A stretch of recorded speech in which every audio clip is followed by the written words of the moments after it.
Welcome to session 4. You know, in our last time we talked about anger as a secondary emotion. Remember, anger is like the tip of the iceberg, and then we begin to talk about the root causes of anger. Now in this session we're going to talk about the second and third root causes, and by way of remembrance, the first root cause was hurt. When we're hurt, when we're wounded, we bolt to anger. Now in this one, we're going to look at the two other root causes. So open those study guides, and are you ready? Pull out that pen. I start this one with a bang, so you need to be ready. This is going to be very, very helpful. Are you ready? Let's go.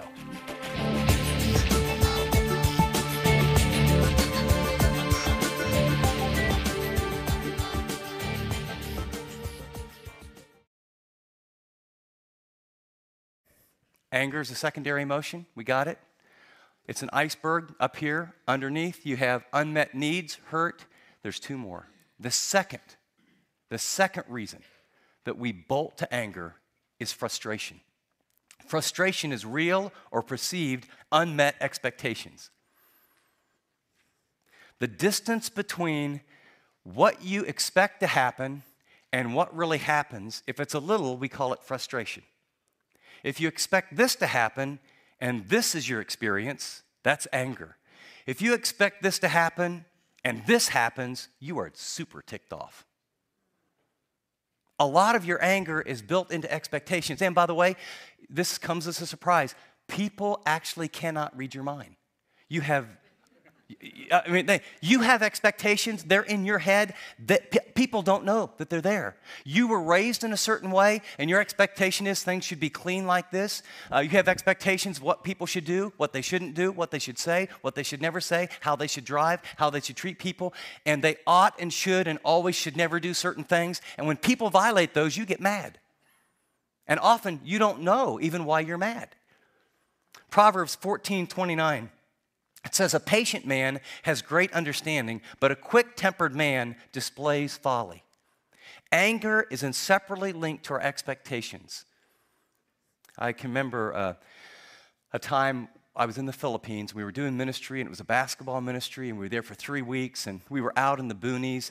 And I mean, like the most wonderful thing about every 3 days, you would go into a little room if they had it. It would be ice-cold water, and you got to pour it over your head with a bar of soap, and you would get a bowl of rice.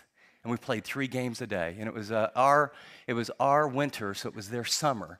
And so it was like 98 degrees, 101% humidity. I mean, it was you'd lose about 10, 12 pounds a day in sweat. And so then we got back to Manila, and we're ready to head home, and they had a coup. They have lots of coups in the Philippines, and they shut down all the airlines. No one can leave the country. I said, no, you don't understand. I have a wife and 3 children. And they said, well, maybe in 3 months we'll open this up. I said, you really don't understand. I have to get back. And I mean, we're praying and praying and praying and praying and praying. And the president or someone says, okay, we're going to let some of the people out of the country. We get on a crowded plane for 17 hours, no food, no bowl of rice. I'm the happiest person you've ever seen in your life. I love this. This is great. Can I help you serve, the water that's warm to other passengers? I just want to help, stewardess. This is awesome. I love it. Okay? Picture number 1. Picture number 2. I'm with my family, and we were trying to save money. And so to save money, we had one of those very nonstop flights. And so we got on, and it was on time. And had 3 rather smaller kids at the time, and they gave us peanuts and 7-Up. And then we waited for an hour and a half. We got peanuts and pretzels on the next trip. Then we had just peanuts. And then we had pretzels and water. And it was about a 7-hour trip. It was exactly on time. It was exactly what they promised. And I was so ticked off at the end of that day. Why? I got something to eat. I had a clean seat. It took about 4 or 5 hours total instead of 16. When I was in the Philippines, my expectations were, if I can just get out of here, it'll be awesome. Happy camper.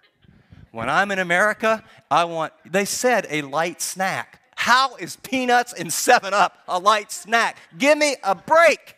I mean, like a little dinky sandwich or something, but I got 3 kids, man. They're just vomiting all over the back seat. They're going crazy. They're fighting with one another. Pretzels, peanuts, give me a break. right? Expectations. Notice the biblical example here we have in Naaman. But Naaman became furious. 2 Kings 5, 11 and 12. Remember him? He wanted to be healed. And they said, well, go to the prophet in Israel. Man, God's doing great, miraculous things through him. So he comes to the prophet, and the prophet tells him to go wash in the river. And Naaman's furious and went away and said, indeed, I said to myself, he will surely come out. These are his expectations. Speaking of Elijah, he'll surely come out, stand, and call on the name of the Lord his God, and wave his hand over this place and heal the leprosy. And then he names a couple of his rivers in his hometown. And he said, aren't those waters better than any in Israel? Could I not wash in them and be clean? So he turned away in a rage. Isn't it interesting? He came to the prophet. He has expectations. If he does this, says a few little spiritual words, but instead the prophet goes, tell you what, why don't you go down to this river, dip 7 times, 6 won't work, and you'll be healed. How many times have you told God the way he has to work in your life? How many times have your expectations for other people about how they have to respond, when they have to respond? How many times is life not fair? You know, I expected my marriage to be trouble-free. Right? I expected when my kids got to be 20 or 22 to 3, 24 years old, and they were really grown, my major parenting would be done. Right? You know, I expected when I worked really hard, trusted God, gave generously, tried to stay in shape, I wouldn't be the one to getting cancer. But God was in charge. Naaman, go do it this way. So much of our anger is this distance between what we experience and these unconscious expectations that we have. Notice in 1 Chronicles 15:29, and it happened as the Ark of the Covenant of the Lord came to the city of David that Michal, Saul's daughter, looked through a window and saw the king whirling and playing music, and she despised him in her heart. Her experience and expectations were kings always act this way. His behavior is embarrassing me. Therefore, she bolted to anger, and the result, she despised him. What expectations for those of you who are married do you have of your mate that you just assume are from God and are right and are really from your family background and origin, that they do things differently than you expect, and you have this resentment in your heart? See, this anger stuff really deals with deep transformational issues from the inside out. Let me give you a tool. This is how to communicate your frustration. It's the I desire versus I demand expectations. And here's what happens is when you can change what your expectations are, they become a demand. They basically become it ought, it should, it always, it never. When you hear yourself saying those words, those are demands. Life ought to be fair. My kids ought to call. My marriage should be fulfilling all the time. I ought to make more money. I should have been promoted. Ought, should, always, never are demand statements. By the way, some of you make those on yourself. I ought to be perfect. I ought to keep the house clean all the time. I should never blow it at work. I should always have every project done on time, always. And so some of you are mad at yourselves. You know what? I got news for you. There's only one Jesus, and you ain't it. You're not going to be perfect, right? And so you have this anger. What would happen? Here's the difference. Here's the tool. You start, and I actually have to write these down. I have to write everything down. I'm a little slow. I desire to have a fulfilling and deep marriage, even in a fallen world. I desire and long to have a deep, wonderful relationship with my grown kids, even though now, with their own kids and lifestyles, they don't respond as quickly as I would like. I wish, I desire, I long for, Lord, I hope. You see the difference? So when you have a desire that doesn't come through, you have disappointment. And everyone has disappointment. When you make a demand and it doesn't come through, you have anger. And so many of your anger issues and my anger issues are rooted in unconscious expectations that you don't even know that are there. Number 3, insecurity, real or perceived attack on my worth. Often anger is merely an evidence of insecurity in my life. The tip of the iceberg is anger. It's the red light flashing on the dashboard of my soul. Option number 1, it may be hurt. The tool is I feel messages. Option number 2, it might be unmet needs as a result of unrealistic, perceived, or real expectations. The tool is I desire versus I demand. The third possibility is basically insecurities or real or perceived personal attack on my worth. Proverbs 15:1, a gentle answer turns away wrath, but a harsh word stirs up anger. What does a harsh word do? What does criticism do? What does someone calling you a name do? What does someone cutting in front of you and making a gesture do? What does someone attacking you do? That harsh word, it stirs up anger. Why? Because your personhood has been attacked. Your value has been attacked. And sometimes your safety has been attacked. And anger is probably a very wise and good response. Proverbs 18:19 says, an offended brother is more unyielding than a fortified city, and disputes are like the barred gates of a citadel. Why? An offended brother. When you attack or when you're attacked, when your personhood, when your security is attacked, I'll tell you what, the bars go up. Again, let me read a quick overview of this that I think puts it more succinctly than I can. When we feel threatened, we tend to call a red alert. Unfortunately, we usually do it automatically without properly assessing the risk. We do it over small, insignificant things as well as big, overwhelming issues. Whether the impending intruder is a mouse or a monster, we gear up for action with almost the same intensity. We get fuming mad when a stranger flips us off on the highway, when our spouse has been unfaithful, when the store clerk makes a rude comment, when the boss takes credit for all the work that we did, when there's a long line at the bank, and when we discover our teenager stole some money. We need to stop and assess the situation before we blast in with heavy artillery.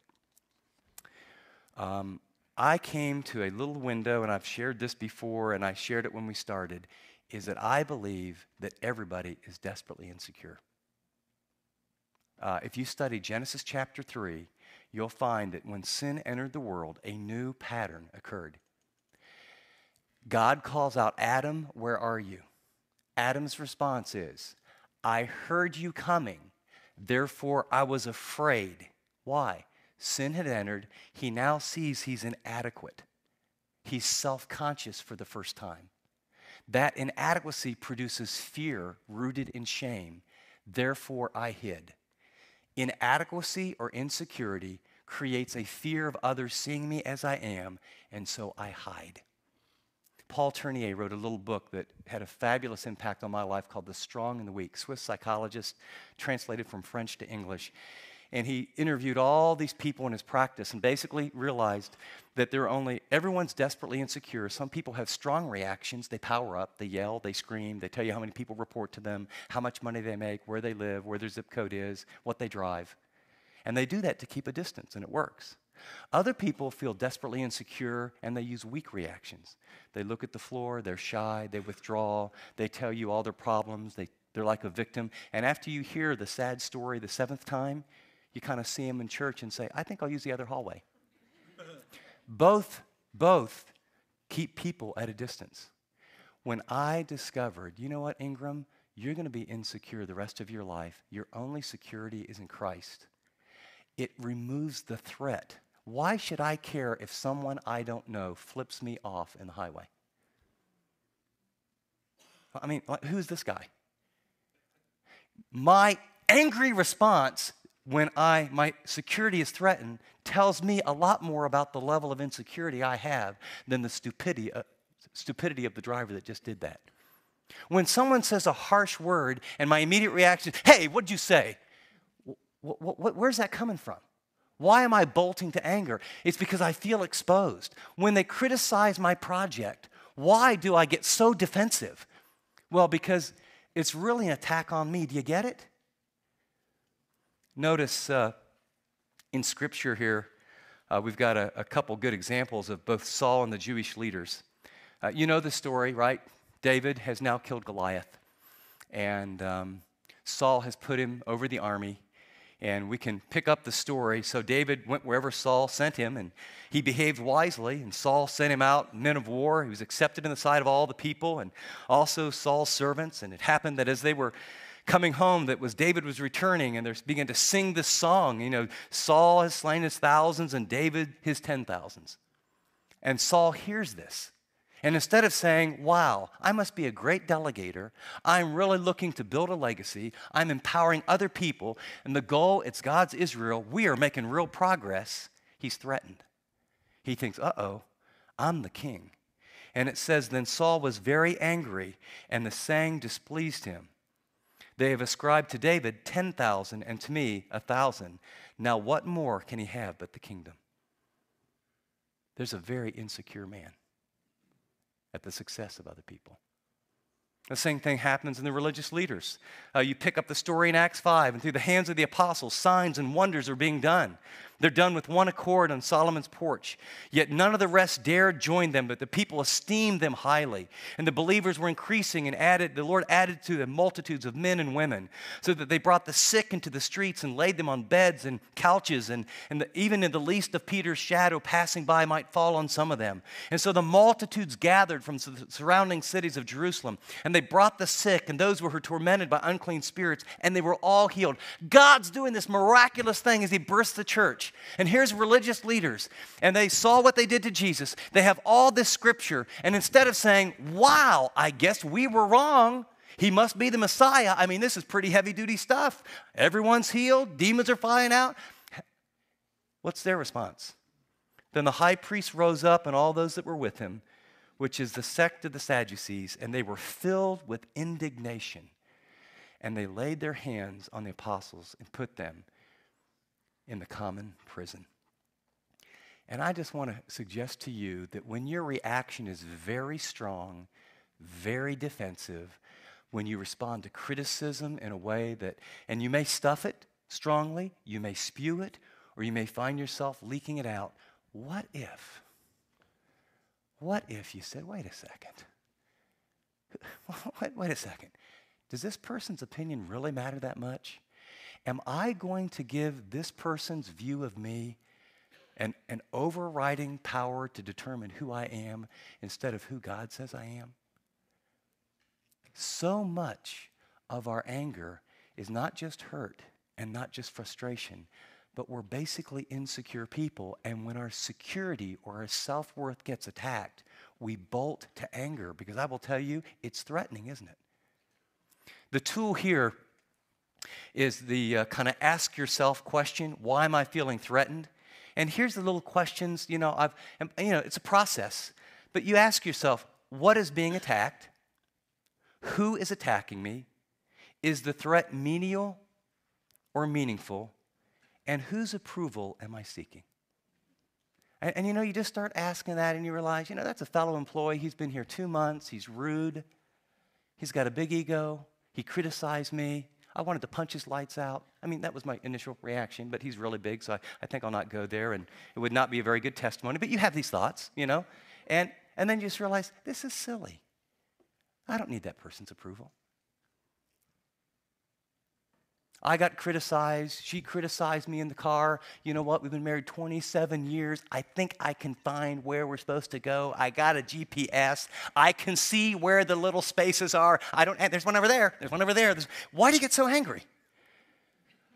Woman, I could tell you I can find empty parking spots. You understand? Zip it. Here's some duct tape, Right? Ask yourself, guys, what is it about that makes you so angry? It has nothing to do with parking spots. It's my ego is being threatened, and somehow I'm being made to feel by that comment that I'm not smart enough to figure it out. Right? Now, there's 2 applications here, ladies.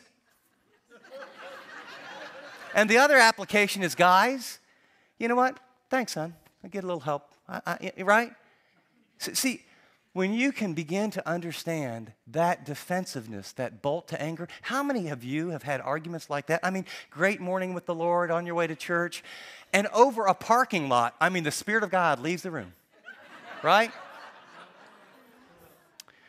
In summary, the first step in overcoming the destructive power of anger, and write this word, is the courage to look below the surface. I had the aha moment of my life, and it changed my life. When I realized sitting for 10 minutes in a car, the problem's not anger, I'm hurt. Since then I've learned, it's not hurt, I'm frustrated. I had expectations of when this would be done or what people would do or what I expected of myself. And you know something? I'm not hitting those. Now sometimes I just need to accept that, confess my sin, plan better. And other times it's a fallen world. Everyone gave it their best shot. This is just where we're at.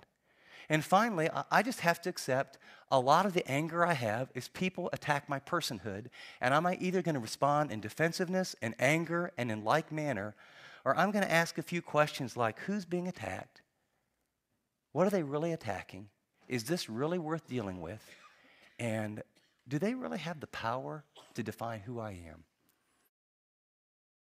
This is one of those times that I wish I could be in the room with you.